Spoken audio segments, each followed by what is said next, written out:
Hello everyone. स्वागत है आपका एक नए वीडियो में। इस वीडियो में हम लोग बात करने वाले हैं HTML फॉर्म्स के बारे में। तो HTML फॉर्म्स बहुत ही एसेंशियल एलिमेंट्स होते हैं जो कि हम लोग का हेल्प करते हैं ताकि यूज़र के साथ हम लोग इंटरेक्ट कर पाएँ। इंटरेक्ट के सेंस में बात करने की कोशिश कर रहा हूँ कि यूज़र से कुछ डेटा ले पाए, यूज़र्स को कुछ बता पाए और कुछ चीज़ें अपने बैक एंड में स्टोर कर पाए। जस्ट सपोज लाइक यूज़र का डिटेल्स, ठीक है, that kind of thing. Very बहुत ही अगर मैं ब्रीफ ओवरव्यू दूँ तो फॉर्म का काम ही क्या होता है, अपने फॉर्म सबने अपने लाइफ में कभी ना कभी देखा होगा। तो बेसिकली हम उनमें कुछ ना कुछ फील्ड्स रहती हैं जिसको फिल करते हैं, राइट। और वो डेटा एक थर्ड पार्टी या फिर कोई भी कलेक्ट करता है, उसको फिर प्रोसेस करा जाता है। तो फॉर्म बेसिकली वही होते हैं, राइट। इतना तो हम सबको पता ही है। और अब HTML के अंदर फॉर्म्स को हम लोग कैसे इम्प्लीमेंट करेंगे?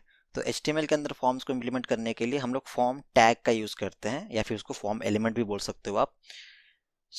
फॉर्म टैग कुछ ऐसा दिखता है। इसमें एक एट्रीब्यूट होता है एक्शन और एक एट्रीब्यूट होता है मेथड। तो एक्शन एट्रीब्यूट जो है वो ये बताता है कि जब ये फॉर्म सबमिट होगा तो उसके बाद इस फॉर्म के साथ करना क्या है, इसको प्रोसेस कैसे करना है, या फिर इसको प्रोसेस जो किया जाएगा वो कौन इसको प्रोसेस करेगा।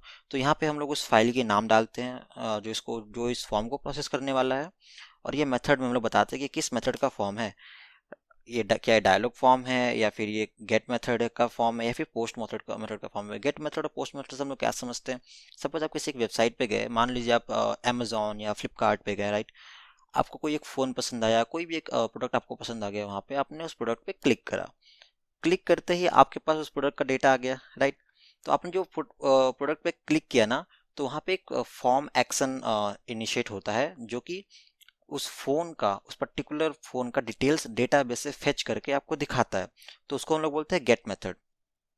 और पोस्ट मेथड क्या है? अगर आप कहीं लॉग इन कर रहे हो या रजिस्टर कर रहे हो, आप अपना डेटा दे रहे हो, ठीक है, आप अपना डेटा दे रहे हो और बहुत ही सेंसिटिव डेटा दे रहे हो, तो वहाँ पे पोस्ट मेथड का यूज़ करते हैं। तो गेट मेथड और पोस्ट मेथड के बारे में हम लोग आगे समझेंगे जब हम लोग फॉर्म को हैंडल करना सीखेंगे। तो वहाँ पे इसके बारे में ज़्यादा बातें करेंगे। तो बेसिकली हम यहाँ बस एक मोटा मोटी से जान के रखेंगे कि गेट एक मेथड होता है, पोस्ट एक मेथड होता है। ये हो गया फॉर्म। बट मैंने फॉर्म टैग लिखा है यहाँ तो कुछ दिख नहीं रहा है। वो इसलिए क्योंकि फॉर्म के अंदर एलिमेंट्स होते हैं, तो फॉर्म एलिमेंट्स हम लोग को बताने पड़ते हैं कि इसके अंदर क्या क्या होगा। फॉर्म एलिमेंट्स आप समझ ही गए होंगे कि कुछ नाम होगा कॉलम का और कुछ इनपुट फील्ड होंगे, राइट। जैसे कि आप जाते हो किसी फॉर्म देखते हो तो वहाँ पे क्या होता है, एंटर योर नेम, ठीक है, आपका नाम होता है, वहाँ पे लिखा रहता है, एक टेक्स्ट होता है जो बताता है कि आपको नाम लिखना है। और बगल में एक फील्ड होती है जहाँ पे आपको अपना नाम लिखना पड़ता है। तो यहाँ भी वैसे ही है।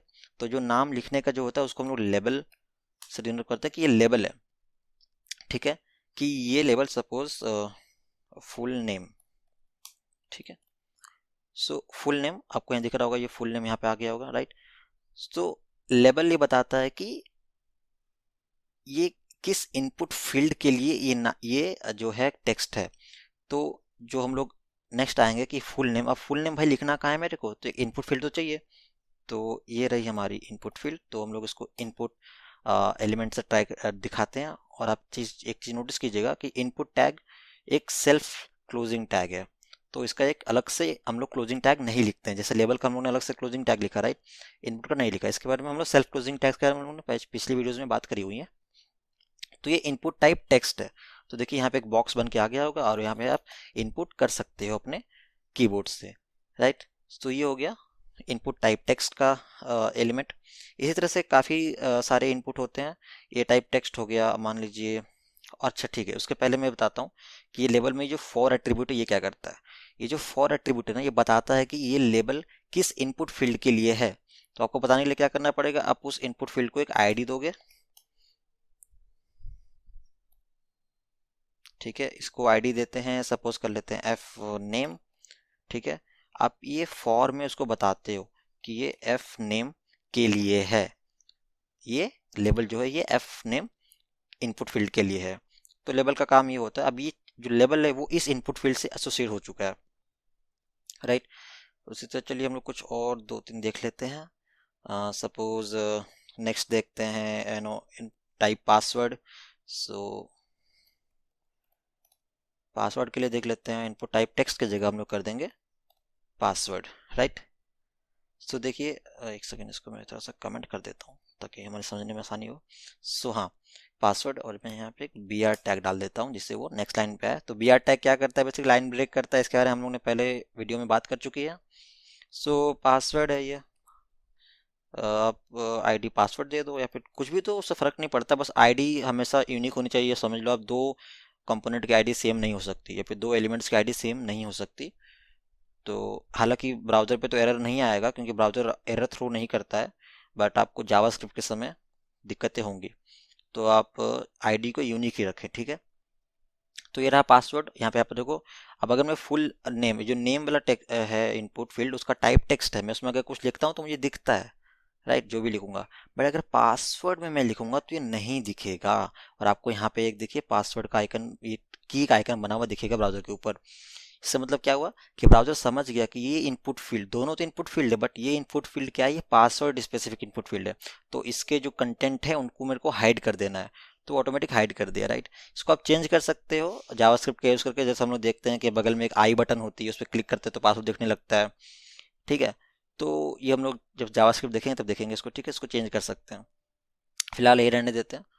तो नेक्स्ट हम लोग इनपुट फील्ड देख लेते हैं रेडियो बटन्स की, ठीक है। तो रेडियो बटन्स आपने देखा होगा हर जगह, मतलब अगर आपको जेंडर चूज करना होता है, राइट, तो आपसे पूछा जाता है कि मतलब क्या मेल या फीमेल क्या हो, या फिर अदर्स। तो उसके लिए हम लोग रेडियो बटन का यूज़ करते हैं। तो अब हम लोग देखते हैं कि रेडियो बटन्स कैसे यूज़ करते हैं। सो टाइप टेक्स्ट की जगह हो जाएगा रेडियो, और हम लोग यहाँ पे इसको एक फॉर्म कंट्रोल का नाम दे देंगे। इसको बोलेंगे कि ये तो है जेंडर, ठीक है। आईडी इसमें देने की ज़रूरत नहीं है, वैसे आईडी आप कहीं भी नहीं दो तो कोई इशू नहीं है। एक्चुअली क्या है ना, ये आईडी की जगह ना आप नेम डाल दो तो ज़्यादा अच्छे तरीके से काम करता है, राइट। तो ये हो गया जेंडर। सपोज ये मेल के लिए कर दिया हमने, फिर फीमेल के लिए कर दिया, तो जेंडर मेल फीमेल आ गया। तो मैं मेल पे क्लिक करूंगा तो देखो मेल सिलेक्ट हुआ, फीमेल पे क्लिक किया तो फीमेल, दोनों साथ में सिलेक्ट नहीं हो रहे, राइट।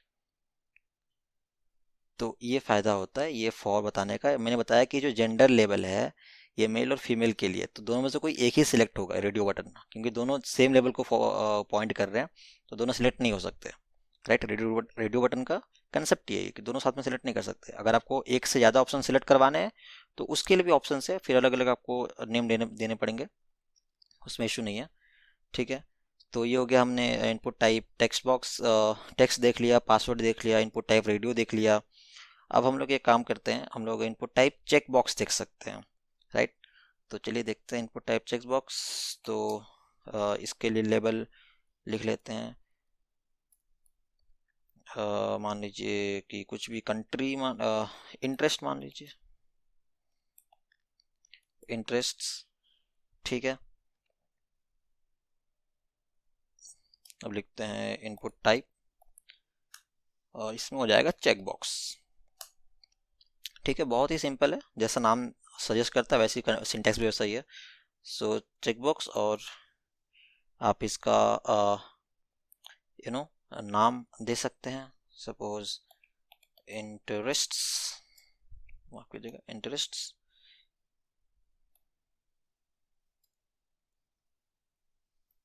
ठीक है। तो ये आ गया। अब देखो यहाँ पे एक ये बन गया होगा, एक सेकंड मुझे यहाँ पे एक बी आर टैग देने दीजिए, ठीक है। इंटरेस्ट देखिए चेक बॉक्स बन गया एक, बट इशू ये है ना कि यहाँ पे हमारे कोई लेबल नहीं, कि इंटरेस्ट का है तो कॉलम है, बट इंटरेस्ट के साथ कुछ लिस्ट आना चाहिए। Suppose cooking, jogging, reading, coding, कुछ ऐसा आना चाहिए, राइट। तो उसके लिए हम लोग देखेंगे कि वो कैसे करते हैं। तो उसके लिए हमारे पास एक होती है वैल्यू प्रॉपर्टी, उसमें हम लोग अगर लिख देंगे, मान लीजिए कि सपोज मैं लिख रहा हूँ कोडिंग, ठीक है। दो तीन इंटरेस्ट बना लेते हैं अपने, कोडिंग, जॉगिंग, और क्या लिख सकते हैं, साइकिलिंग, ठीक है। तो ये आ नहीं रहा है, ठीक है।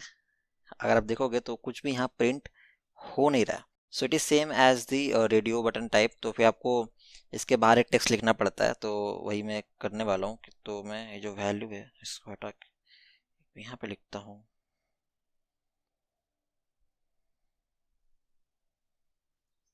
और ये जो वैल्यू एट्रीब्यूट है ना, ये इसलिए है ताकि फॉर्म, ये जो कोडिंग आप, ये जो टेक्स्ट आपको दिख रहा है बाहर, ये यूजर को दिखाने के लिए है। और ये जो वैल्यू एट्रीब्यूट है, ये बैकएंड में जब ये फॉर्म सबमिट होगा तो क्या डेटा जाएगा इसमें से, जो भी मान लो मैंने मान लो कोडिंग चूज करा, तो यूजर को दिखा कोडिंग चूज किया हुआ है, बट फॉर्म को बताना है कि इसमें कोडिंग चूज हुआ है, तो इस वाले को क्लिक करने से क्या वैल्यू आनी चाहिए, कोडिंग वैल्यू आनी चाहिए। ठीक है, तो इस तरीके से इसलिए हम वैल्यू देते हैं। Same goes for the gender वाले में चीज हमने देखा, हमको यहाँ पे वैल्यू देना पड़ेगा। ठीक है, कि ये मेल का वैल्यू, ये मेल के लिए है, ये अगर अगर ये क्लिक हुआ तो समझो कि मेल है, और अगर ये क्लिक हुआ तो समझो कि फीमेल है। समझ में आ गया आपको? तो वैल्यू एट्रीब्यूट बहुत इंपॉर्टेंट है। ठीक है, तो ये हो गया इंटरेस्ट हम लोग का। हमने मतलब हमने देख लिया text field, password field, radio field, फिर हमने चेक बॉक्स भी देख लिया। अब देखते हैं ड्रॉप डाउन।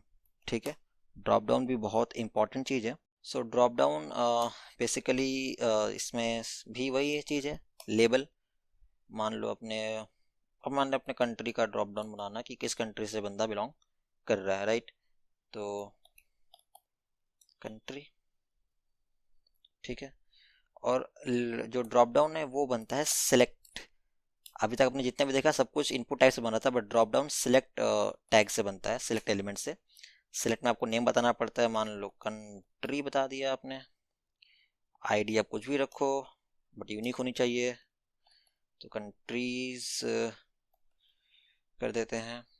ठीक है, अभी सिलेक्ट टैग के अंदर आप जो जो लिखोगे, देखिए मैंने सिलेक्ट टैग करा, यहाँ पे देखिए एक ऐसा ड्रॉप डाउन जैसा चीज आ गया, बट इसके अंदर भी कुछ है नहीं, बिकॉज सिलेक्ट टैग में कोई हमने डाला नहीं एलिमेंट अभी तक। तो सिलेक्ट टैग के अंदर जो एलिमेंट डालते हैं उनको बोलते हैं ऑप्शन एलिमेंट्स।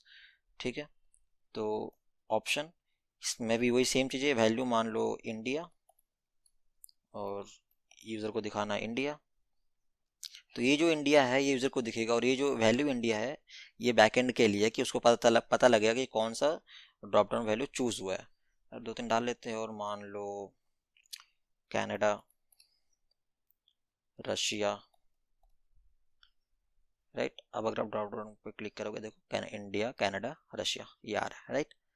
समझ में आ गया? तो ये सारी चीज़ें आप ऑब्वियसली स्टाइल कर सकते हो, कोई इशू नहीं है। ठीक है, और ये सारी चीज़ आप चेक कर रहे हो कि मैं फॉर्म के अंदर लिख रहा हूँ। ठीक है, जो फॉर्म टैग है मेन, उसके अंदर ही सारी चीज़ें लिख रहा हूँ, राइट। तो ये बहुत ध्यान देने की बात है, फॉर्म के बाहर नहीं लिखते इसको, फॉर्म के बाहर लिखने का कोई मतलब नहीं है। हालांकि चीज़ें फिर भी काम करेंगी, बट फिर फॉर्म के अंदर वो सबमिट नहीं हो पाएगा, वो अगर आपको वैल्यू सबमिट करनी है तो फॉर्म के अंदर लिखना पड़ेगा। इसके बाद हम लोग देख लेते हैं एक last input type field, text area, जिसका काम आता है अगर एड्रेसेस वगैरह आपको नोट करना है उसके लिए। तो सेम लिखते हैं लेबल, मान लीजिए एड्रेस, ठीक है। और लिखते हैं address text area, address, ID में भी डाल देते हैं एड्रेस। और इसकी by default column 30 columns and 10 रोज आते हैं। एक कॉलम रोज क्या है, टेक्स्ट एरिया बेसिकली समझ रहे हो कि एक तरह का एरिया है। देखिए इतना बड़ा सा एक आपको एरिया मिलता है इसके अंदर लिखने का कुछ भी। तो अगर आपको कुछ ज़्यादा बड़ा इनपुट लेना है, सपोज किसी का मान लो कमेंट्स के इनपुट लेने हैं या फिर किसी का फीडबैक लेना है, तो वहाँ पे आप टेक्स्ट एरिया यूज़ कर सकते हो। एंड ऑब्वियसली आप इसका हाइट एंड विड्थ कम बेसी कर सकते हो। ये कॉलम और रोज के जो नंबर्स, उसको सपोज मैंने कॉलम कर दिए 20 और मैंने रोज 10 ही रखे, तो देखो छोटा हो गया। मैं रोज 5 कर देता हूँ तो ये और छोटा हो जाएगा, राइट। आप इसको यहाँ से भी छोटा बड़ा कर सकता है यूज़र, ठीक है। ये पूरा डायनामिक होता है। हालांकि सारी चीज़ आप चेंज कर सकते हो, आप इसको पूरे स्टाइल करके एकदम ही अलग लुक दे सकते हो, ठीक है। तो बात की बातें हैं, टेक्स्ट एरिया ये होगा, ठीक है। तो ये होता है चीज़। और तो हमने टेक्स्ट एरिया भी देख लिया। अब इसके बाद हम देखते हैं कि ये सारी चीज़ें तो ठीक है, मान लो मैंने अपना नाम डाल दिया, पासवर्ड डाल दिया, अपना जेंडर भी सिलेक्ट कर लिया, और इंटरेस्ट सेलेक्ट कर लिया, कंट्री सेलेक्ट कर लिया, मान लो रसिया, कनाडा, जो भी चीज़, जो भी आपको सेलेक्ट करना है आपने कर लिया। एड्रेस में कुछ ना कुछ लिख दिया। अब इसको सबमिट कैसे करोगे? सबमिट का बटन तो दिख ही नहीं रहा। तो हम देखते हैं सबमिट बटन कैसे बनाते हैं। तो उसके लिए भी उसके दो तरीके हैं। एक तो बटन बना सकते हैं आप, या तो एक आप इनपुट टाइप भी आता है फॉर्म के लिए, इनपुट टाइप सबमिट। आप टेक्स्ट की जगह लिख दो सबमिट और इसकी वैल्यू डाल दो सबमिट। नहीं डालोगे फिर भी सबमिट ही लिखा हुआ आएगा, बिकॉज ये टाइप सबमिट है, राइट। ये एक तरह का, तो ये हो गया आपका। एक सेकंड में यहाँ पे एक बीयर टैग डाल देता हूँ जिससे नीचे आ जाएगा। तो ये आ गया सबमिट। तो अब देखना बस, मैं कुछ भी डाला, मैंने पासवर्ड कुछ भी चूज़ करा, जेंडर चूज़ करा मैंने, मान लो मैंने इंटरेस्ट ये चूज़ कर लिया, मैंने मान लो कंट्री रसिया चूज़ कर लिया, एड्रेस कुछ भी लिखा, फिर मैंने सबमिट किया।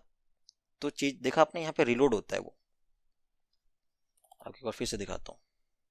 ठीक है, कुछ ही डाल के फिर से सबमिट करता हूँ। तो ये रिलोड हुआ, राइट। तो मतलब रिलोड मतलब क्या, सबमिट पे क्लिक किया, यानी वो यहाँ पे आप जो एक्शन, यहाँ पे जो भी फाइल बताओगे, मान लो मैंने बताया कि प्रोसेस डॉट PHP, मेथड मान लो मैंने कर दिया पोस्ट। ठीक है, तो जैसे ही मैं सबमिट पे क्लिक करूंगा ना, वो वैसे ही यहाँ पे जाने की कोशिश करेगा, प्रोसेस डॉट PHP को खोजने की कोशिश करेगा। अब देखना, मैं सबमिट पे क्लिक कर रहा हूँ, ठीक है। देखो क्या बोल रही है, slash process dot PHP and this page is working because process dot PHP बोले कुछ एग्जिस्ट ही नहीं करता, हमने प्रोसेस डॉट PHP वर्क की कोई फाइल बनाई ही नहीं, इसलिए वहां तक पहुंच नहीं पा रहा है, बट वो जाने की कोशिश तो कर रही है। यानी ये फॉर्म हमारा काम कर रहा है, भले ये देखने में सुंदर नहीं लग रहा। तो ये बेसिक स्ट्रक्चर है, बेसिक स्केलेटन है किसी भी फॉर्म का, किसी भी HTML फॉर्म का। इसमें और भी आगे चीज़ें हैं जो कि मेरे ख्याल से शायद वीडियो ज़्यादा लंबी बन जा रही है इस पे।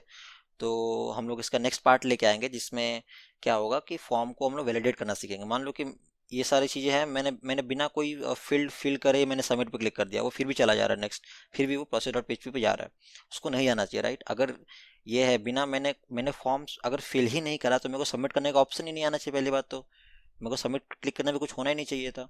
तो वो हम लोग सीखेंगे फॉर्म वैलिडेशन में, कि हर एक इनपुट फील्ड को हम लोग वैलिडेट करेंगे, कि अगर इनपुट फील्ड मैंडेटरी है तो आप उसको भरो, अगर आप उसके अंदर इनपुट नहीं करोगे तब तक फॉर्म सबमिट नहीं करने देंगे।